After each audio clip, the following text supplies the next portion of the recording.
Delhi versus CSK और इस वक्त दोनों टीमें एक ही नाव में सवार हैं। मतलब दोनों टीमों के सेम मैच हैं, सेम पॉइंट हैं और क्वालिफिकेशन के चांसेस भी सेम हैं। और इस वक्त दोनों टीमें जिस जगह पर हैं पॉइंट्स टेबल में, वहां से क्वालिफिकेशन इतना आसान नहीं होगा किसी भी टीम के लिए। इन दोनों में से एक टीम जीत भी गई क्योंकि बाकी टीमें जो हैं, 4 टीमों ने 12 पॉइंट्स पर टाई कर रखा है और सिर्फ नेट रन रेट उनको सेपरेट कर रहा है। पंजाब की टीम के 13 पॉइंट्स हैं, उनका एक मैच कम है। आरसीबी की टीम के 13 पॉइंट्स हैं, उनका एक मैच कम है। बाकी 3 टीमें अगर आप देखेंगे, एसआरएच, आरआर और जीटी 12 पॉइंट्स पर हैं, सिर्फ नेट रन रेट का डिफरेंस है। मतलब 5 टीमें ऐसी हैं जिसमें एक के 13 पॉइंट है और बाकी 4 टीमों के 12 पॉइंट्स हैं। तो क्वालिफिकेशन कितना मुश्किल होगा वो आप समझ सकते हैं। और 8 पॉइंट्स वाली 2 टीमें इस मैच में भिड़ने वाली हैं। जो टीम हार गई उसके लिए तो समझिए कि आईपीएल खत्म हो जाएगा एक तरह से। जो टीम जीतेगी उसके 18 पॉइंट्स तक पहुंचने के चांसेस रहेंगे। रीजन इसकी सारे मैचेस जीतें तो मैथमेटिकल कैलकुलेशन के हिसाब से 18 तक पहुंच सकते हैं। फिर एक आधा मैच हार गए तो 16 पर भी क्वालिफिकेशन हो सकता है। जिस तरह का ट्रैफिक जैम आपको ऊपर दिख रहा है उसमें 16 पॉइंट्स पर क्वालिफिकेशन की प्रोबेबिलिटी कही जा सकती है। लेकिन अगर जो टीम हार गई फिर उसके लिए ये होगा कि सभी मैचेस जीतिए, तभी फिर आपके क्वालिफिकेशन की बात सोची जा सकती है। तो इस वक्त पॉइंट्स टेबल हर मैच के साथ बड़ी इंटरेस्टिंग होती हुई चली जा रही है। उसके बाद अगर चेन्नई सुपर किंग्स की टीम की बात करें, और बड़ी खबर यह है कि एमएस धोनी, जो काफ़ी टाइम से फैंस इंतजार कर रहे हैं कि कब आएंगे कब आएंगे कब आएंगे, ऑफिशियल तो कुछ नहीं हुआ। लेकिन एक बात मैं पक्के तौर पे आपको बता सकता हूं कि एमएस धोनी अब नहीं आएंगे। वो ऑलमोस्ट रिटायरमेंट ले चुके हैं। और ऑलमोस्ट रिटायरमेंट से मेरा मतलब यह है कि वो फॉर्मेलिटी के लिए एक फेयरवेल गेम शायद चेन्नई के लिए जरूर खेलना चाहेंगे। वो उनका last game of the season, last game of the IPL हो सकता है। और उसके बाद एमएस धोनी आपको वैसे ही नहीं दिखेंगे जैसे इंडिया कलर्स में 2019 वर्ल्ड कप के बाद नहीं दिखे थे। तो कुछ उसी तरह की बैकड्रॉप स्टोरी चल रही है एमएस धोनी को लेकर के। और हम सब एंटिसिपेट कर रहे थे कि एमएस धोनी फिटनेस ठीक हो चुकी है, वापसी हो सकती है, प्रैक्टिस स्टार्ट कर दी है, रनिंग स्टार्ट कर दी है। वो सब चीज़ें अब ऐसा लग रहा है कि सिर्फ खींचने भर की थी, उसमें कोई रियलिस्टिक चांस आपको नहीं दिख रहा था। और सच बात यह है कि एमएस धोनी अब रिटायर हो चुके हैं और सिर्फ फेयरवेल गेम अपना खेलेंगे, जो माइट भी एसआरएच के खिलाफ 18 मई को खेला जाएगा। वो गेम हो सकता है, या 2 मैचेस खेलें तो in case CSK versus LSG match भी एक 10 मई को होगा, उसमें मुझे बहुत कम प्रोबेबिलिटी लगती है कि एमएस धोनी खेलेंगे। अब एक्चुअल बात अगर मैच की जाए सीएसके वर्सेज डीसी की, तो सीएसके की टीम पिछला मैच जीत करके आ रही है, डीसी की टीम भी पिछला मैच जीत के आ रही है। सीएसके ने लास्ट 5 में से 3 मैचेस जीते हैं, डीसी ने लास्ट 5 में से 2 मैचेस जीते हैं। तो हर जगह दोनों टीम ऑलमोस्ट सेम पेज पर है। तो दोनों की 11 या प्लेइंग 12 आप कह सकते हैं कि उसको हम 1 बाय 1 कंपैरिजन करते हैं। सीएसके के ओपनर संजू सैमसन और ऋतुराज गायकवाड़। संजू सैमसन ने अच्छा किया है लेकिन रन उतने ही बनाए हैं कि उनकी जगह इस टीम में बनी रहे, उनकी जगह को लेकर के कोई सवाल नहीं हो। ऋतुराज गायकवाड़ ने पिछली 2 पारियां खेली हैं जिसमें से एक मैच विनिंग भी थी और एक शायद टेस्ट मैच वाली इनिंग थी। बट धीरे धीरे आप ये कह सकते हैं कि ऋतुराज गायकवाड़ राइट टाइम पर फॉर्म में वापस आ रहे हैं। इस वक्त उनकी टीम को उनकी सबसे ज़्यादा जरूरत है, उनके रनों की सबसे ज़्यादा जरूरत है। तो ओपनिंग इधर वेल सेटल्ड है। दूसरी तरफ प्रथुम निशंका और केएल राहुल ने अच्छे रन बनाए इस सीजन। 150 की पारी भी खेली, पिछले मैच में 75 भी आया, एक 90 ऑड की पारी भी आई थी, एक 50 और आई थी। तो कुल मिला के सीजन उनके लिए अच्छा जा रहा है। बीच में कुछ मैचेस मिस आउट जरूर किए थे, बट इन टोटल आप देखेंगे तो केएल राहुल ने बहुत अच्छा खेल खेला है और उनकी परफॉर्मेंस के दम पर ही एक तरह से दिल्ली की टीम इस पोजीशन में है आज की डेट में। प्रथुम निशंका ने पिछले मैच में अच्छी ताबड़तोड़ पारी खेली और पहली 50 उन्होंने बनाई। और ओवरऑल अगर इन दोनों को, ओपनिंग पेयर को आप कंपेयर करेंगे तो एक तरफ केएल राहुल, प्रथुम निशंका, जो शायद एक दूसरे को बेटर कॉम्प्लीमेंट करते हैं। मेरे हिसाब से अगर सीएसके में संजू सैमसन और उर्विल पटेल का कॉम्बिनेशन रहता वो ज़्यादा बेटर होता। तो यहाँ पर मैं एज दूंगा डीसी की टीम को, कि डीसी की टीम के ओपनर एक दूसरे को कॉम्प्लीमेंट करने वाले एंड फायर एंड आइस का कॉम्बिनेशन एक तरह से है। दूसरी तरफ संजू सैमसन और ऋतुराज गायकवाड़ इस टूर्नामेंट की सबसे स्लो ओपनिंग पेयर आप एक तरह से कह सकते हैं। Number 3 Urvil Patel versus Nitish Rana. यहाँ पर भी नीतीश राणा की तरफ बोर्ड जाएगा क्योंकि उर्विल पटेल यंग है। पोटेंशियल पर जाऊं तो मैं उर्विल पटेल को पिक करूंगा कि उर्विल पटेल में जो बैटिंग एबिलिटी है, शॉट मेकिंग एबिलिटी है, वो नीतीश राणा से कहीं ज्यादा है। But Nitish Rana being experience player, जिस तरह से पिछले कुछ मैचेस में उन्होंने रन बनाए हैं, कंट्रीब्यूट किया है, तो वो सब चीजें आप मिलाएं तो नीतीश राणा की तरफ बोर्ड जाना चाहिए। फिर कार्तिक शर्मा और समीर रिजवी, ये बड़ा इंटरेस्टिंग है। शायद डीसी के फैंस कह सकते हैं कि समीर रिजवी ने 2 मैचेस जिताए हैं, 2 जबरदस्त पारियां खेली हैं, टैलेंट दिखाया है। बट मैं दोनों को बहुत टाइम से देख रहा हूं। कार्तिक शर्मा को भी पिछले 2-2.5 साल से फॉलो कर रहा हूं और समीर रिजवी को भी 3-4 साल तो हो ही गए कम से कम उनको फॉलो करते करते। और दोनों के बारे में बता सकता हूं कि समीर रिजवी बहुत टैलेंटेड बैट्समैन है। एज ग्रुप क्रिकेट में इन्होंने खूब रन बनाए। अंडर 23 जब भी होता है Sameer Rizvi top of of the list रहते हैं, लेकिन उनकी कुछ लिमिटेशंस हैं। एज अ बैट्समैन जो है, he is not that kind of batsman जो ऑलराउंड बैट्समैन है, कंप्लीट बैट्समैन है। रन बनाना तो जरूर एक परफॉर्मेंस का पैमाना है, वो आप किसी भी प्लेयर के लिए रखना चाहेंगे, बट कार्तिक शर्मा के बारे में अभी शायद आपने उतना जाना नहीं है, उतना देखा नहीं है कि इस प्लेयर में कितना पोटेंशियल है। तो मैं अगर प्योर पोटेंशियल पे जाऊं, क्योंकि दोनों यंग प्लेयर हैं, तो आई विल से कि कार्तिक शर्मा आगे आने वाले टाइम में आप लंबे समय तक इस प्लेयर का नाम सुनते और देखते रहेंगे। देन फिर नंबर 5 पर डेवॉल्ट ब्रेविस और ट्राइसन स्टब्स।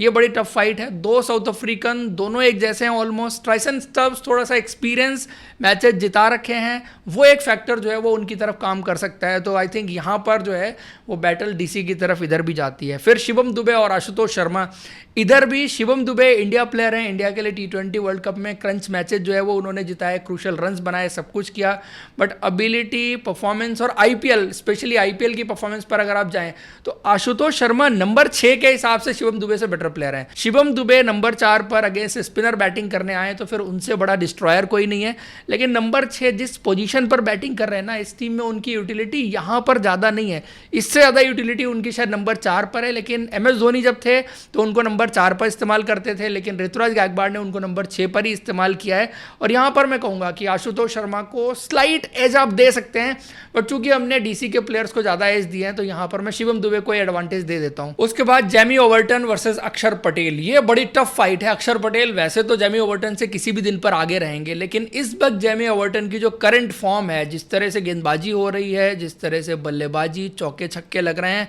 और आजकल उनको देख के मुझे एक फीलिंग आती है जो चेन्नई सुपर किंग्स शुरुआती दौर में हुआ करती थी, वो Australian Matthew Hayden, Justin camp, उस जैसे प्लेयर रहते थे जो 6 साढ़े 6 फीट की हाइट और दानव जैसा शरीर रहता था। गेंदबाजी करने आते हैं 146, 47, 48, इस पेस पर उनकी गेंदबाजी हो रही है, फिर छक्के लगाते हैं तो ऐसे पावर पैक शॉट्स दिखते हैं।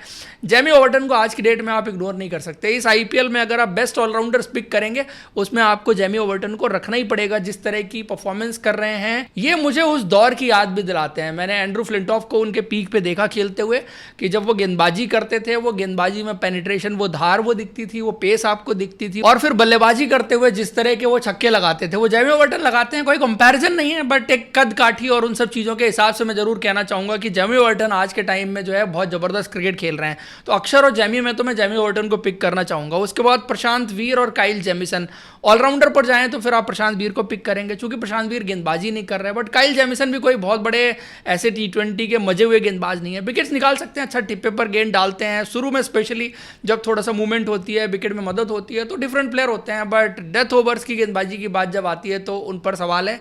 प्रशांत वीर को अभी बहुत कुछ प्रूव करना है, यंग प्लेयर हैं, बैटिंग में भी प्रूव करना है, गेंदबाजी में भी प्रूव करना है।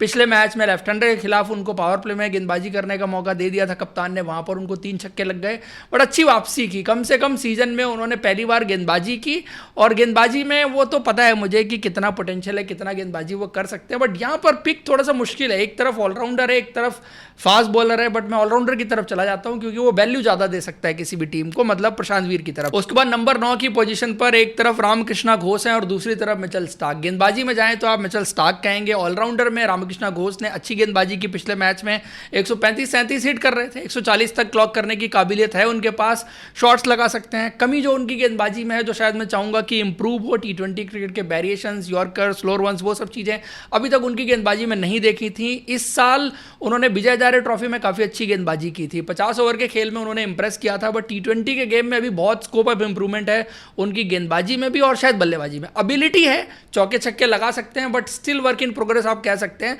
और ये आईपीएल जब पहली बार उनको मौका मिला, कम से कम उन्होंने परफॉर्मेंस अच्छी करके दिखाई। किसी भी प्लेयर के लिए स्टार्ट अच्छा करना बहुत इंपॉर्टेंट होता है, क्योंकि अच्छा स्टार्ट होना मतलब आपको कॉन्फिडेंस मिलता है और आप एज ए प्लेयर वहां से ग्रो करते ही करते हैं। तो यहां पर तो आप मिचेल स्टार्क पिक करेंगे, क्योंकि मिचेल स्टार्क चाहे एक स्किल पर ही कंपैरिजन हो जाए किसी के साथ तो किसी पर भी भारी पड़ सकते हैं। Then Anshul Kamboj versus Kuldeep Yadav. अब इसमें कुलदीप यादव वैसे आगे रहेंगे, लेकिन रीसेंट फॉर्म पर अगर जाओ, अंशुल कंबोज इस सीजन के हाईएस्ट विकेट टेकर्स में से एक हैं, और जैसी गेंदबाजी उन्होंने की है तो सीएसके अभी तक अगर 8 पॉइंट्स पर है तो उसमें अंशुल कंबोज का भी रोल बहुत इंपॉर्टेंट रहा है। और वो सारे सवाल जो उनके टेस्ट डेब्यू के टाइम में उठे थे, मुझे भी बहुत पूछे गए थे कि आप क्या बात कर रहे थे, 135 फेंकता है, 136 फेंकता है, 140 भी क्लॉक कर सकता सकता है। इस सीजन मुझे लगता है कि वो सारे सवालों के जवाब अंशुल कंबोज ने अपनी गेंदबाजी से, अपनी पेस से, अपनी विकेट टेकिंग एबिलिटी से, अपनी स्किल से दे दिए होंगे और मुझे उस पर बहुत ज़्यादा अब एक्सप्लेन करने की जरूरत नहीं है कि अंशुल कंबोज क्या क्वालिटी लेके आते हैं। उन्होंने इस बार चेन्नई सुपर किंग्स के लिए सिर्फ नई गेंद नहीं पकड़ी है कि आए नई गेंद मिली एज ए बॉलर, उन्होंने गेंदबाजी करके दिखा दी। उन्होंने 5वां 6वां ओवर जो डिफिकल्ट ओवर आप मानते हैं वो भी डाला है, फिर डेथ में भी आके यॉर्कर्स एग्जीक्यूट करके दिखाई हैं और एज ए ऑलराउंड बॉलर इस सीजन वो इमर्ज होते हुए दिखाई दिए हैं। तो इंडियन क्रिकेट में भी आप जो अगला फास्ट बॉलर देखेंगे, चाहे वो किसी भी फॉर्मेट में हो, अंशुल कंबोज को आपको उसमें रखना पड़ेगा। और आई थिंक कुलदीप और अंशुल की बैटल में इस साल करंट फॉर्म पर अगर आप जाएं तो फिर आप अंशुल कंबोज को आगे रखेंगे। देन फिर मुकेश चौधरी वर्सेस टी नटराजन। यहां पर तो आपको टी नटराजन को एडवांटेज देना पड़ेगा क्योंकि वो ऑलराउंड बॉलर हैं। परफॉर्मेंस भले उतनी अच्छी नहीं रही, मुकेश चौधरी ने सिर्फ 2-3 मैचेस खेले हैं तो उनकी परफॉर्मेंस ठीक ठीक रही है, ओके ओके रही है, बट इंपैक्ट की बात आती है, गेम चेंजिंग ओवर्स की बात आती है तो आई थिंक टी नटराजन ज्यादा कंसिस्टेंट बेसिस पर डिलीवर करते हैं। फिर नूर अहमद वर्सेस डीसी ने पिछली बार 11 ही प्लेयर खेले थे, 12वां प्लेयर उनका इस्तेमाल ही नहीं हुआ, इंपैक्ट प्लेयर उन्होंने लिया ही नहीं था और उनके पास चॉइस थी कि वो एक्स्ट्रा बैट्समैन ले सकते थे, चाहे करुण नायर को ले लेते, चाहे विप्रज निगम को ले लेते, माधव तिवारी को ले सकते थे, अजय मंडल को ले सकते थे। ये बैट्समैन नहीं है, ऑलराउंडर्स हैं। हालांकि उनके पास साहिल पराग का ऑप्शन भी था एज अ बैट्समैन अगर किसी को लेना हो। तो दिल्ली की टीम में मैं ये सब चीजें जब देखता हूं ना तो बैलेंस मेरे को काफी अच्छा दिखता है। दूसरी तरफ इस बार अगर सीएसके की टीम देखो, कॉम्बिनेशन चेंज होते होते क्या हुआ है कि इनकी बल्लेबाजी नंबर 9 तक है। नंबर 9 पर रामकृष्णा घोष बल्लेबाजी करने के लिए आएंगे और कभी इनको प्रशांत वीर नहीं चाहिए, गेंदबाजी में वैल्यू ऐड करनी है तो फिर अकील हुसैन को ये वापस लेके आ सकते हैं। तो बड़ा इंटरेस्टिंग है, सीएसके की टीम कॉम्बिनेशन जहां से शुरू हुआ था वहां से इंप्रूव होते होते जो शायद अब इस सीजन का बेस्ट कॉम्बिनेशन हो सकता है वहां तक सीएसके की टीम पहुंच गई है। वहीं डीसी की टीम ने भी अपने परम्यूटेशन कॉम्बिनेशन काफी चेंज किए हैं। डेविड मिलर जैसे प्लेयर को उन्होंने ड्रॉप किया लास्ट मैच में और अब वो इस स्टेज पर हैं जहां पर उन्होंने आशुतोष शर्मा को भी खिला लिया, ट्राइसन स्टब्स भी खेल रहे हैं, समीर रिजवी भी खेल रहे हैं, बट डेविड मिलर बाहर चले गए हैं। तो उसका फर्क कितना पड़ेगा क्योंकि बैट्समैन हैं इनके पास और डीसी ने एक थोड़ा सा डिफरेंट स्ट्रैटेजी भी ले ली है कि 5 बॉलर पिछले मैच में खिलाए थे, 5 ही इस्तेमाल किए और इंपैक्ट प्लेयर को थोड़ा सा अलग तरीके से इस्तेमाल करने की तरफ देख रहे हैं। तो डेप्थ उधर भी है। अगर आप देखो नंबर 9 पर बल्लेबाजी करने के लिए आएंगे काइल जेमिसन, अगर इस कॉम्बिनेशन में देखो तो 8 नंबर तक तो कम से कम बल्लेबाजी डीसी की टीम के पास भी है, बट चेन्नई के पास थोड़ी सी ज्यादा है। गेंदबाजी के ऑप्शंस में अगर आप बात करो तो चेन्नई के पास भी ऑप्शन उतने ही हैं जितना डीसी के पास है, बट डीसी का क्या है कि डीसी 6 भी रख सकती है जरूरत पड़ने पर और 5 के साथ भी लिमिटेड रह सकती है। दोनों टीमों के बीच मुकाबला मुझे काफी कड़ा लग रहा है अगर सही बताऊं तो। देखो प्लेयर टू प्लेयर बैटल में अगर आप जाओगे तो डीसी की टीम भारी दिख रही है, but Chennai Super Kings as a unit मुझे अब सबसे बेहतर टीम लगने लग गई है। जिस तरह का कॉम्बिनेशन उन्होंने पिछले मैच में खिलाया और जिस तरह से जो यंग प्लेयर हैं उनकी परफॉर्मेंस आनी शुरू हुई है, but I will still say कि डीसी थोड़ा सा मुझे चेन्नई से भारी लग रही है। मुकाबला दिल्ली में भी है, टॉस इंपॉर्टेंट रहता है, आप सब जानते हैं। टॉस की वजह से नतीजे काफी बदल रहे हैं, ये आपने पूरे आईपीएल में देखा है। तो मेरी पिक तो दिल्ली कैपिटल्स है। As you know DC is my favourite team as well. आप सबकी चॉइस कौन सी है कमेंट करके बताइए कि आपके हिसाब से कौन सी टीम जीत रही है। Thank you, see you in next video.